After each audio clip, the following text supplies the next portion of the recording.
He vendido mi alma por un disco de platino, humillando mis raíces para alcanzar la cima. Pero esta noche, una niña con el bajo de su abuelo me lo recordó todo. Esta es la historia de cómo la voz de la tierra me rescató del silencio de mi éxito. Quédate hasta el final, porque descubrirás que la verdadera música no se escucha con los oídos, sino con el corazón. La noche en la Ciudad de México era una bestia de neón y asfalto, un monstruo indiferente al palpitar de los corazones que se jugaban el futuro dentro del Teatro de la Ciudad Esperanza Iris. Era la gran final de La Nueva Voz de México, el evento musical más prestigioso del país, o al menos el más comercial. El aire dentro del recinto olía a perfume caro, a laca para el cabello y a una ansiedad palpable casi metálica. Las luces controladas con precisión milimétrica barrían el escenario y la audiencia, creando halos divinos sobre figuras de la alta sociedad que aplaudían con un entusiasmo ensayado. Cada cámara de última generación deslizándose sobre rieles invisibles era un ojo depredador buscando la lágrima perfecta, el gesto de victoria o la mueca de la derrota. Todo era un espectáculo de riqueza y poder, un escaparate brillante que ocultaba el vacío de una industria que había olvidado cómo sentir. En medio de este circo de vanidades se encontraba Javier Javi Montes, reclinado en su silla de juez principal como un rey en un trono que ya no le interesaba. Su traje, un Tom Ford de corte impecable que costaba más que el premio del concurso, parecía una armadura contra el mundo. A sus 45 años, su rostro era un mapa de cinismo y aburrimiento, cada línea de expresión ganada en salas de juntas y negociaciones despiadadas.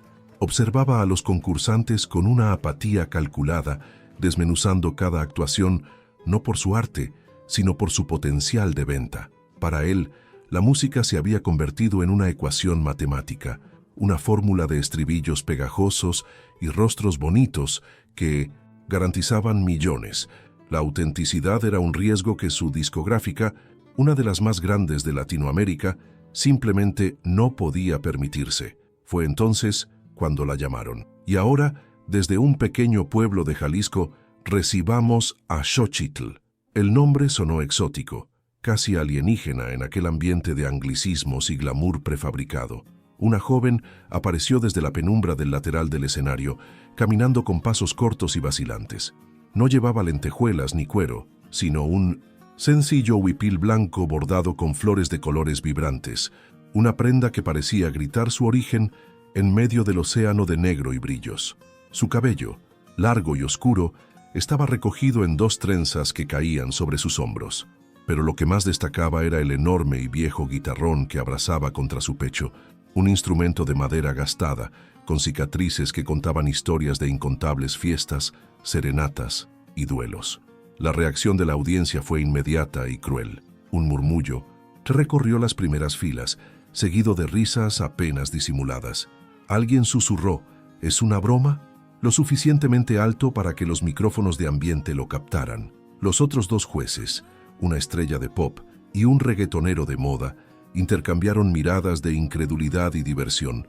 Javier sintió una oleada de irritación. Para él, aquello era un insulto a su tiempo, a su concurso.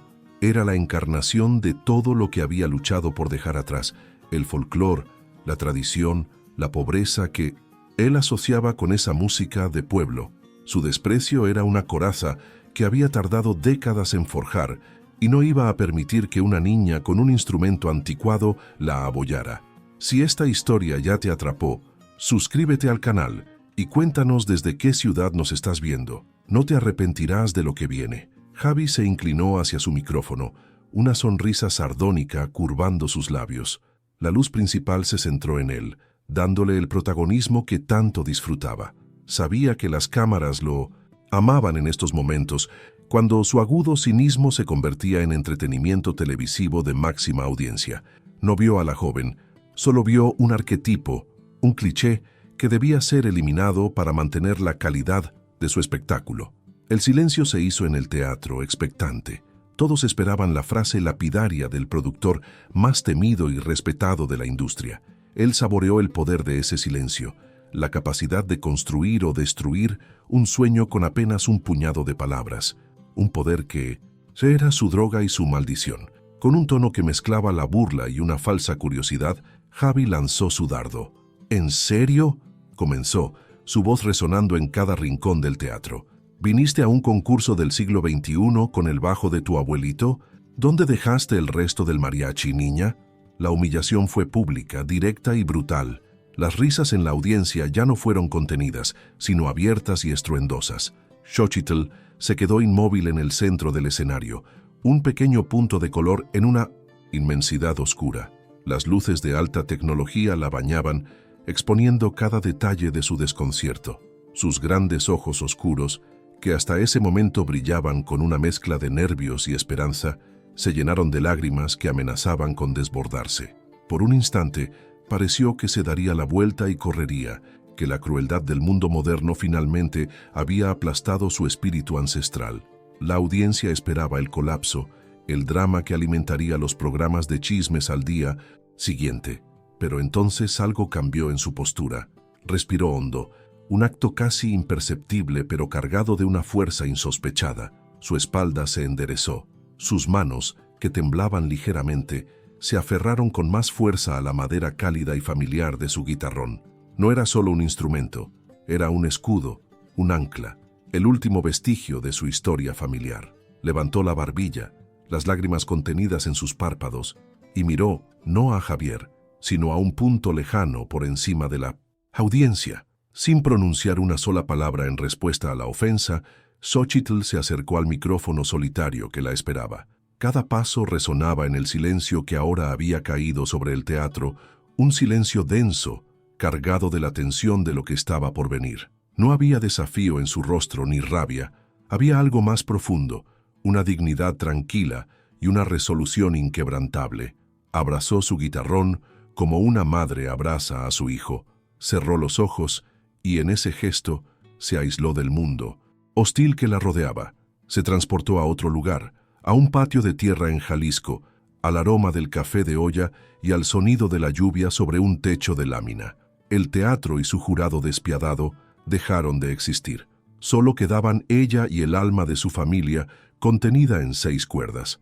Javier Montes no siempre había sido ese hombre encapsulado en cinismo y seda italiana. Hubo un tiempo, hace más de 30 años, en que el mundo olía a tierra mojada y a las flores de bugambilla que trepaban por la humilde casa de su abuelo, en un pequeño pueblo perdido en los altos de Jalisco. Su abuelo, don Ramiro, era un hombre de manos callosas por el campo y el guitarrón, un mariachi de corazón puro que tocaba no por dinero, sino porque la música era el aire que respiraba. Javier, un niño de ojos curiosos, se sentaba a sus pies durante horas, hipnotizado por la forma en que esos dedos gastados podían arrancar historias de la madera, melodías que hablaban de amor, de traición y del orgullo de ser de esa tierra.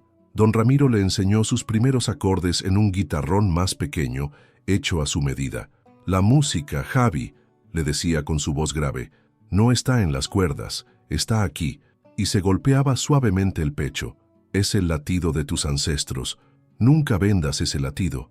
Pero a medida que Javier crecía, el mundo exterior comenzó a susurrarle otras canciones, melodías de éxito, de dinero, de ciudades lejanas, donde la música de su abuelo era vista como una curiosidad folclórica, una postal para turistas.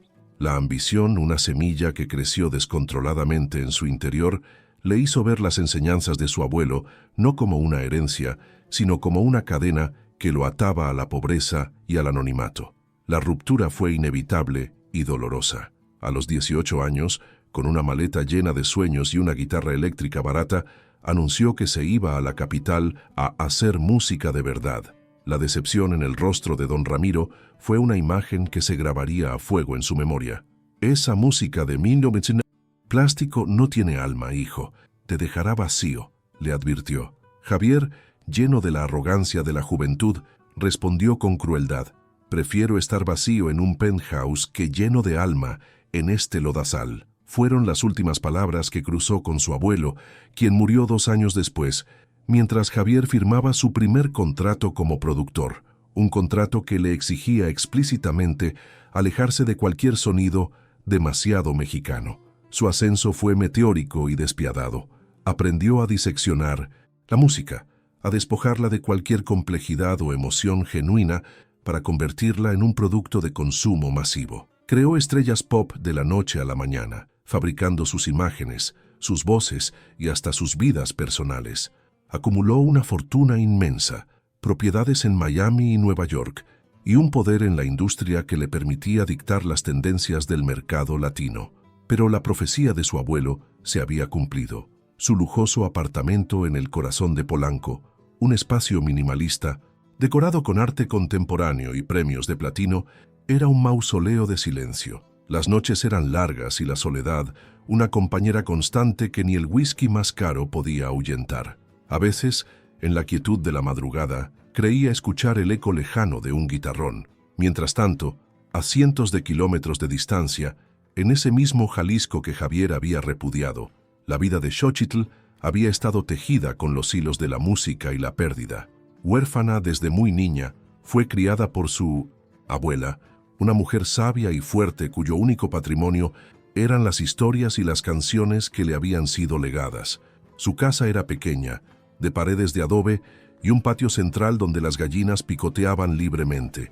No tenían lujos, pero cada rincón estaba impregnado de amor y cultura.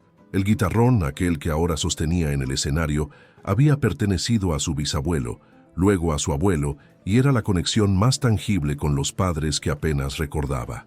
La abuela le enseñó a tocar, no con partituras, sino con el oído y el corazón. Le contó la historia detrás de cada canción, sones que narraban la revolución, corridos que hablaban de héroes locales, rancheras que destilaban el dolor de un amor perdido. Para Xochitl, la música no era un pasatiempo ni una carrera, era su identidad, su forma de conversar con sus muertos y de mantener viva la llama de su linaje. El guitarrón no era un objeto, sino un miembro de la familia. Cada rasguño en su superficie era la memoria de una fiesta, de pueblo, cada mancha oscura el sudor de una serenata bajo la luna. Era un tesoro mucho más valioso que cualquier cosa que el dinero pudiera comprar. Su viaje a la Ciudad de México fue una odisea financiada por la comunidad. Su abuela vendió algunas de sus gallinas, la vecina aportó los ahorros de meses, y el dueño de la tienda le dio una bolsa de provisiones para el largo trayecto en autobús. Xochitl llevaba consigo no solo sus esperanzas, sino el sueño colectivo de su gente, un pueblo olvidado por el progreso que se aferraba a sus tradiciones como a un salvavidas. La capital la recibió con una bofetada de ruido, indiferencia y soledad. Las enormes avenidas, los edificios que arañaban el cielo y el mar de rostros anónimos la hicieron sentir diminuta, una flor silvestre tratando de sobrevivir en una jungla de concreto. En las audiciones preliminares enfrentó la burocracia y el desdén. Los productores más jóvenes la miraban con una mezcla de lástima y diversión. Mariachi. Eso ya no vende, chava. ¿No te sabes algo de Bad Bunny?, le dijo uno sin siquiera dejarla tocar. Cada rechazo era una pequeña herida, pero la promesa hecha a su abuela era más fuerte que cualquier humillación. Canta con el corazón, mi Xochitl, le había dicho al despedirse, sus manos arrugadas aferrándolas de ella. Canta con la verdad de nuestra sangre, y hasta las piedras tendrán que escucharte. Esa frase era su mantra, su oración, el combustible que la mantenía en pie cuando el miedo y la duda amenazaban con devorarla. Ahora, de vuelta en el presente, en el escenario del teatro de la ciudad, Xochitl cerró los ojos y convocó todos esos recuerdos, todo ese amor y todo ese dolor. El comentario de Javi ya no importaba. Las risas se habían desvanecido. En la oscuridad de su mente, vio el rostro de su abuela, sintió el sol de su tierra en la piel y escuchó el susurro del viento en los campos de agave. Respiró hondo y sus dedos, que conocían cada centímetro de esa madera gastada, se encontraron las cuerdas. El primer acorde que surgió del guitarrón no fue un simple rasgueo, fue un sonido profundo, terrenal, un trueno que nació de las entrañas de la historia y silenció el universo artificial del teatro. No era el acompañamiento predecible de un mariachi, era una melodía intrincada, una pieza que su propio bisabuelo había compuesto, llena de una melancolía que arañaba el alma. Su técnica era asombrosa, utilizando el cuerpo del guitarrón como un cajón de percusión, creando un ritmo complejo mientras sus otros dedos dibujaban una armonía desgarradora. Era un sonido que era a la vez antiguo y completamente nuevo. Javi se quedó paralizado. Su fachada de control se desmoronó en un instante. Esa melodía era imposible. Era una variación de una canción que su propio abuelo don Ramiro solía tocar para él bajo un árbol de mezquite. Una canción que él creía muerta y enterrada en su memoria. Y entonces Xochitl cantó. Su voz emergió, no como un producto pulido por autotune, sino como una fuerza de la naturaleza. Era potente, clara, con un vibrato natural que parecía llevar el lamento de generaciones. Cantaba sobre la pérdida de la tierra, sobre la resiliencia del maíz, sobre un amor que trasciende la muerte. Cada palabra, cantada en un español puro y campesino, era una verdad incontestable. La voz llenó cada centímetro del teatro, envolviendo a la audiencia, que pasó del escepticismo al asombro en cuestión de segundos. Los teléfonos que habían estado listos para grabar su fracaso, ahora se bajaban lentamente. Los rostros cínicos se transformaron por la emoción. Javi sintió un golpe físico en el pecho, como si el aire le hubiera sido arrebatado. Un torrente de imágenes inundó su mente. Su abuelo sonriendo, el olor a leña quemándose, el sabor de las tortillas recién hechas. El recuerdo era tan vívido, tan doloroso, que tuvo que agarrarse al borde de su mesa para no caer. Se vio a sí mismo como un niño, prometiéndole a su abuelo que su música nunca moriría. Una promesa que había traicionado de la manera más espectacular posible. La actuación de Xochitl no era solo una canción, era un juicio, era el fantasma de su abuelo, el espíritu de su tierra, viniendo a reclamarle su alma vendida. La transformación en la audiencia fue total. El silencio ya no era de expectación burlona, sino de una reverencia casi religiosa. Un hombre de negocios en la primera fila, conocido por su dureza, se secaba discretamente una lágrima. Una mujer joven, vestida a la última moda, tenía los ojos cerrados, completamente absorta. La música de Xochitl estaba derribando las barreras de clase, de edad y de gusto. Estaba tocando una fibra universal, un anhelo de autenticidad que todos llevaban dentro, aunque muchos lo hubieran olvidado. La conexión era tan poderosa que el ambiente en el teatro se volvió denso, eléctrico, cargado de una emoción colectiva que nadie había anticipado. Los otros jueces miraban a Javi, perplejos, vieron su rostro pálido, sus ojos vidriosos, su mandíbula apretada. El hombre que siempre tenía una respuesta sarcástica para todo, estaba mudo, completamente desarmado. Su máscara, cuidadosamente construida a lo largo de los años, se había hecho añicos, y lo que quedaba era un hombre vulnerable, expuesto ante millones de espectadores. Se estaba enfrentando al conflicto más grande de su vida. Reconocer el poder de esa niña significaría admitir que toda su carrera, toda su filosofía de vida, había sido un error monumental, una huida cobarde de su propia identidad. El conflicto externo era igualmente inmenso. La reacción del público era una ola imparable que amenazaba con ahogarlo si se oponía a ella. Podía sentir la presión de las cámaras, de sus colegas, del país entero esperando su veredicto. Podría intentar minimizarlo, darle un cumplido condescendiente y seguir adelante, salvando las apariencias. Pero en el fondo de su ser, sabía que eso sería la traición final. Sería escupir sobre la tumba de su abuelo una vez más. La batalla no era por un concurso de talentos, era por la redención de su propia alma. El cinismo luchaba contra la memoria, la ambición contra la verdad.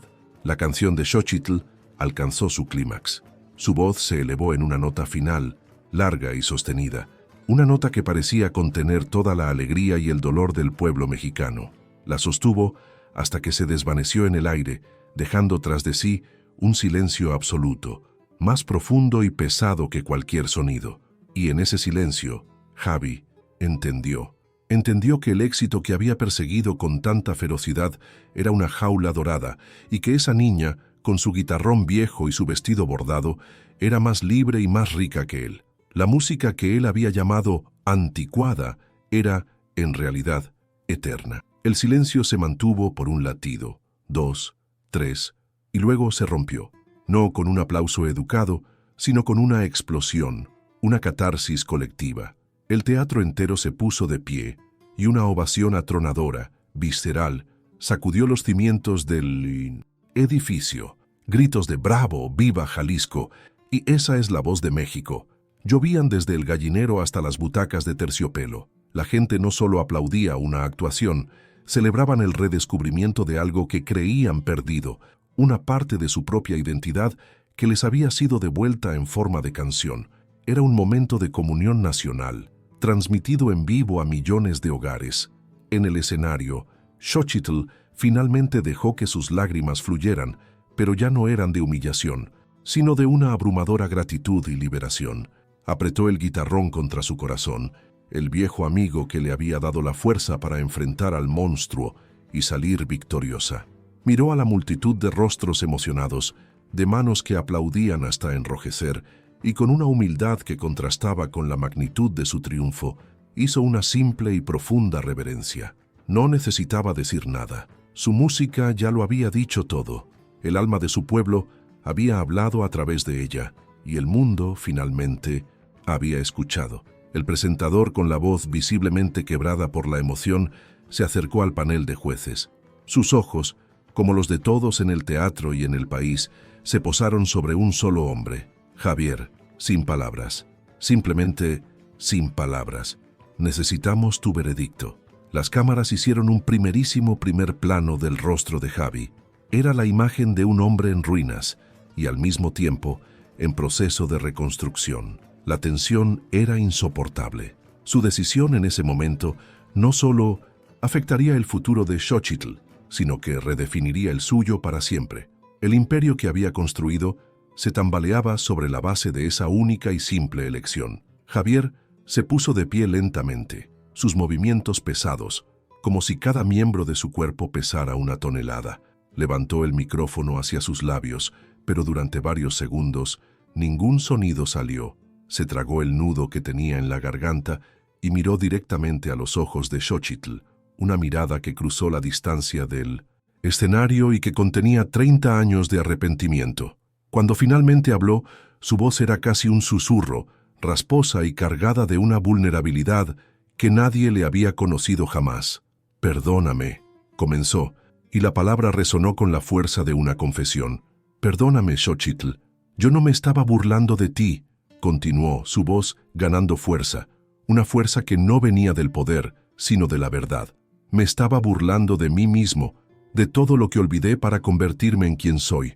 Hizo una pausa tomando aire, como si las palabras le quemaran. «Tu música no es del pasado, es eterna.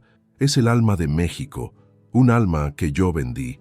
Y con un gesto rápido, casi violento, extendió su mano y apretó el gran botón dorado en el centro de la mesa. Una lluvia de confeti dorado cayó sobre Xochitl, la señal de un pase directo a la victoria y un contrato discográfico.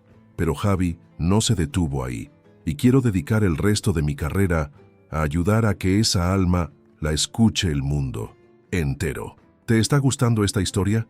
Deja un like y suscríbete al canal. Ahora continuamos con el video. La victoria de Xochitl en La Nueva Voz de México fue mucho más que un titular en los periódicos.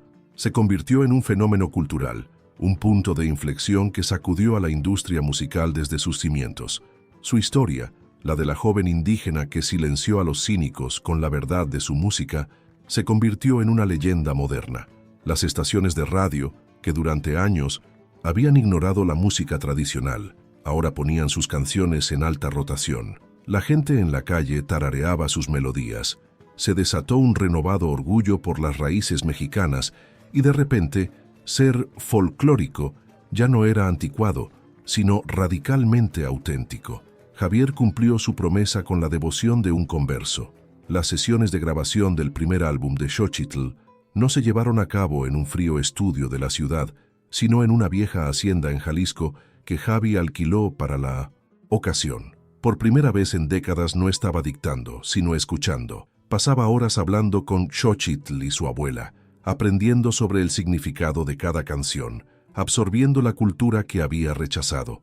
Usó su vasta experiencia no para comercializar o diluir el sonido de Xochitl, sino para capturar su pureza con la más alta fidelidad, añadiendo arreglos de cuerdas sutiles y respetuosos que realzaban, en lugar de opacar, la magia del guitarrón. El álbum, titulado Alma de Guitarrón, fue un éxito rotundo y sin precedentes. Debutó en el número 1 no solo en las listas de música regional, sino también en las de pop latino, un logro que nadie creía posible. Ganó múltiples premios Grammy latinos, y Xochitl se convirtió en un ícono internacional, invitada a tocar en escenarios de todo el mundo, desde el Carnegie Hall de Nueva York hasta el Royal Albert Hall de Londres. En cada actuación, llevaba con orgullo sus trajes tradicionales y su viejo guitarrón, un poderoso símbolo de resistencia cultural en un mundo globalizado. Fiel a su transformación, Javier dio un paso que conmocionó al mundo de los negocios. Vendió su participación multimillonaria en la gigantesca discográfica que había ayudado a construir. La escena de la firma fue austera, sin fanfarrias. Fue el acto silencioso de un hombre liberándose de sus propias cadenas doradas. Con una parte significativa de esa fortuna, fundó un nuevo sello discográfico, Raíces Vivas Music. Su sede no era una torre de cristal, sino la misma hacienda restaurada, donde habían grabado el álbum de Xochitl, convirtiéndola en un centro cultural y un refugio para artistas que, como ella, mantenían vivas las tradiciones musicales de América Latina. La misión de Javi y Xochitl trascendió lo musical. Juntos crearon la Fundación Sonidos de mi Tierra, una organización sin fines de lucro dedicada a llevar educación musical e instrumentos a niños de comunidades rurales y marginadas de todo México. Una escena conmovedora los muestra en un pequeño pueblo de la Sierra de Oaxaca, repartiendo guitarras, violines y jaranas a un grupo de niños de ojos brillantes. Javi, el hombre que una vez se burló de un instrumento de abuelito, ahora enseñaba pacientemente a una niña a colocar sus dedos en las cuerdas de una vihuela, su rostro iluminado por una sonrisa genuina, una felicidad que el dinero nunca le había dado. En un viaje personal a Jalisco, Javi visitó el cementerio de su pueblo por primera vez en 30 años. Encontró la tumba de su abuelo, una simple cruz de piedra cubierta por el polvo del tiempo. La limpió con sus propias manos y colocó sobre ella un ramo de cempasúchil y una copia del CD de Xochitl. Se quedó allí en silencio durante mucho tiempo, mientras el sol se ponía sobre los campos de agave. «Lo logramos, abuelo», susurró al viento. «Perdóname por tardar tanto». No hubo una respuesta audible, pero por primera vez desde que era un niño, sintió una profunda paz, la sensación de haber cerrado un círculo, de haber sanado una herida que había supurado durante casi toda su vida. La colaboración entre Javi y Xochitl evolucionó hacia una relación familiar. Él se convirtió en una figura paterna para ella, y ella en el ancla que lo mantenía conectado a su verdad. A menudo se sentaban en el porche de la hacienda, mirando el paisaje que ambos amaban, compartiendo historias y sueños. Él había encontrado un propósito más allá de los discos de platino, y ella había encontrado una manera de que la voz de su pueblo resonara en todo el mundo sin perder su esencia. Su improbable amistad se convirtió en un testimonio del poder redentor de la música y de la capacidad humana para cambiar, para volver a casa, sin importar cuán lejos se haya vagado. El legado que estaban construyendo era tangible. Raíces Vivas Music se convirtió en un sello de prestigio, lanzando las carreras de docenas de artistas de son jarocho, pirecua purépecha y otras tradiciones olvidadas por la corriente principal. La fundación estableció escuelas de música en 20 estados de la República, asegurando que las futuras generaciones tuvieran la oportunidad de aprender y preservar su herencia cultural. La historia de Xochitl y Javi inspiró un cambio, demostrando que el éxito comercial y la integridad artística no tenían por qué ser mutuamente excluyentes, y que la mayor riqueza de una nación reside en el alma de su gente. La pantalla se funde a negro y aparecen las palabras 5 años después. La imagen que Stone emerge es la del interior dorado y majestuoso del Palacio de Bellas Artes de la Ciudad de México. El teatro está abarrotado, la audiencia vestida con sus mejores galas, un murmullo de expectación llenando el aire. Las luces se atenúan y un único reflector ilumina el centro del escenario. Allí aparece Xochitl. Ahora es una mujer de 24 años, con una presencia escénica que impone, pero sus ojos conservan la misma humildad y calidez. Viste un espectacular huipil ceremonial bordado con hilos de seda y oro, y en sus manos descansa el mismo guitarrón gastado, ahora un ícono reconocible en todo el mundo. Su actuación es una obra maestra de virtuosismo y emoción. La música que interpreta ha evolucionado, incorporando elementos orquestales sinfónicos que se entrelazan perfectamente con la pureza de su sonido tradicional. Su voz, más madura y controlada, llena el magnífico recinto, contando historias de amor, de lucha y de esperanza que trascienden el lenguaje. La cámara se desliza sobre la audiencia y se detiene en un hombre en la primera fila. Es Javier. Su rostro ya no muestra rastro del cinismo de antaño. En su lugar hay una serenidad y un orgullo inconmensurables. A su lado, tomada de su brazo, está la abuela de Xochitl, con su rebozo tradicional, viendo el sueño de su nieta y de sus ancestros hecho realidad en el escenario más importante de su país. Después del concierto, los bastidores son un caos de felicitaciones y abrazos. Políticos, celebridades y diplomáticos hacen fila para felicitar a la gran estrella en que Xochitl se ha convertido.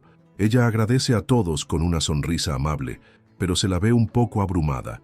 En medio de la multitud, sus ojos captan a una figura joven y nerviosa que se aferra a un lado, esperando tímidamente. Es una adolescente de unos 16 años, vestida con ropa humilde, que abraza con fuerza un charango, el pequeño instrumento de cuerda andino. En su rostro, Xochitl ve un reflejo de sí misma hace 5 años, una mezcla de miedo aterrador y una esperanza que se niega a morir. Xochitl se disculpa cortésmente con el grupo de admiradores y se abre paso hasta la joven. Se arrodilla ligeramente para mirarla a los ojos, creando una burbuja de intimidad en medio del bullicio. «Qué bonito charango», dice con una voz suave, la misma voz que ha cautivado al mundo.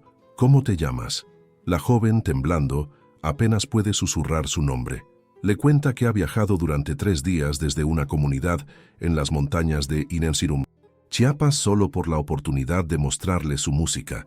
Le habla de su abuela, que le enseñó a tocar, y de su sueño de que las canciones de su pueblo no se pierdan en el tiempo. Xochitl la escucha con una atención total, su expresión llena de empatía y comprensión. El ciclo de esperanza, el traspaso de la antorcha, se está produciendo ante sus ojos, completando la transformación y asegurando que la música del alma nunca más será silenciada. ¿Han hecho algún gesto de bondad que cambió una vida? Dejen un corazoncito si creen que el amor es más poderoso que cualquier riqueza. Suscríbanse para más historias de segundas oportunidades. Comenten, el amor no tiene precio, si ustedes también creen en la bondad humana.